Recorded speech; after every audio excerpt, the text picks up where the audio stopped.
So here's the deal. I mean, Seneca is our quarterback. He's been our backup for a really long time. When is he going to get the clue that he needs to run? I mean, they were talking about the Senecat. They were talking about doing wildcats. Why aren't we seeing any of that stuff?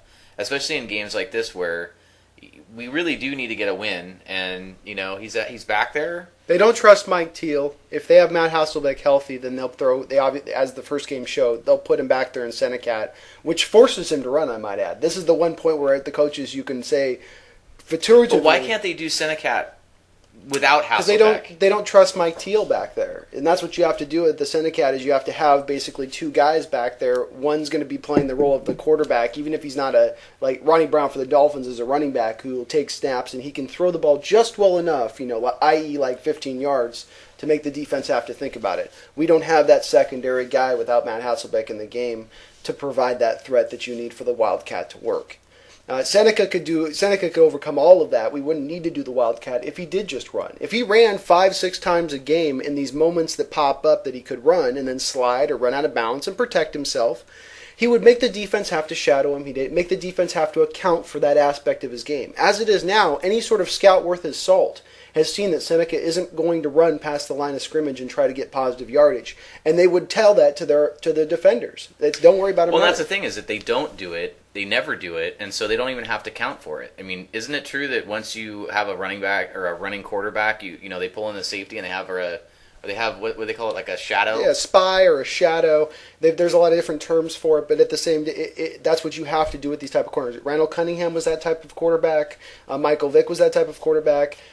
Even Steve Young to a lot of degrees, they had to watch because Steve Young would use his legs. You knew this. You watched a lot of Steve Young games. He would use his legs to win. And the thing is that Young was a short guy. He wasn't 6'4". He couldn't see over the tops that you. And these guys are tall guys, these tackles and guards, and you put these helmets on top of them, and these quarterbacks that are a little smaller can't see over the top. Well, and the shoulder pads too. Oh, shoulder pads. Got a wall in front of you. It's a huge wall, and so the only way that Seneca can see downfield is if he breaks the pocket.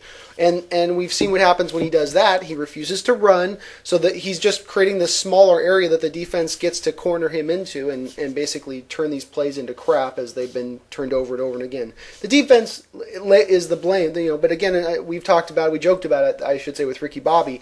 Manning is still in his prime, still the best quarterback in regular season history. In the playoffs, you will get he's one of the bigger chokers that I'd point to. I mean, just... It's huge. Years of choking. Years. Well, he did win a Super Bowl. I mean, but he won the Super Bowl. Maybe he's maturing and stuff. But yeah, I mean, nobody can argue the fact that the guy just puts up ridiculous numbers during every season he's ever played.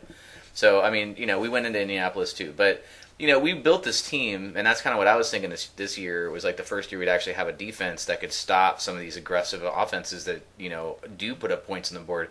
I mean, if we can't do it in good weather too, what are we gonna do? I don't, I understand we're missing people, but the defense isn't really missing a whole lot. We got secondary, and that might be a problem with Manning, but yeah, I think it comes if you walked into this Colts game, all things being equal, and said if we're going to be missing two-thirds of our secondary as far as our cornerbacks, 2/3 of our starting cornerbacks are not going to play this game.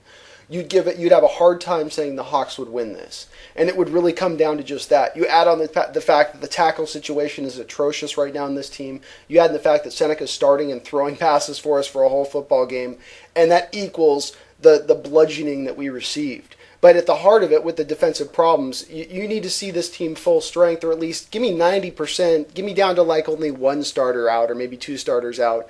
And then I'll say, okay, we can say surely that this team is average defensively or below. Well, okay, it was the Colts, so we kind of in our planning of the schedule figured that this would maybe be a loss. I wasn't a huge surprise that this happened, and especially with Hasselbeck not in and some of these other guys, it's going to be that way.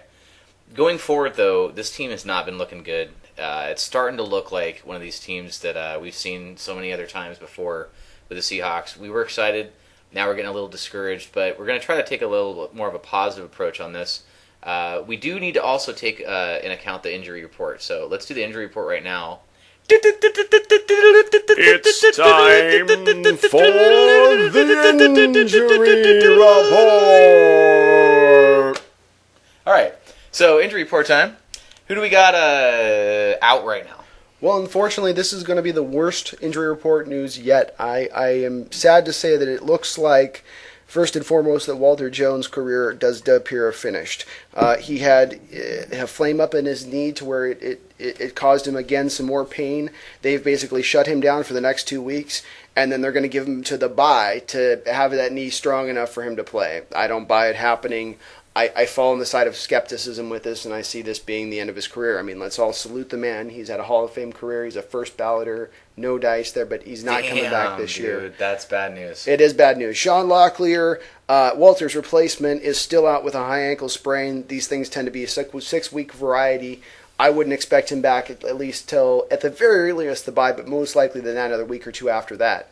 As far as anybody else kind of coming back, I don't think we're going to see anybody else. Leroy Hill, Marcus Trufant, these guys are still out. Josh Wilson is probably the most encouraging player, but he's still only practicing. He is not yet to play. Now, probably the most important of the guys who actually could play, outside of Walter, being Matt Hasselbeck, did practice this week, but he practices in a limited capacity. He was with the first unit, but he kind of split the snaps with Seneca Wallace.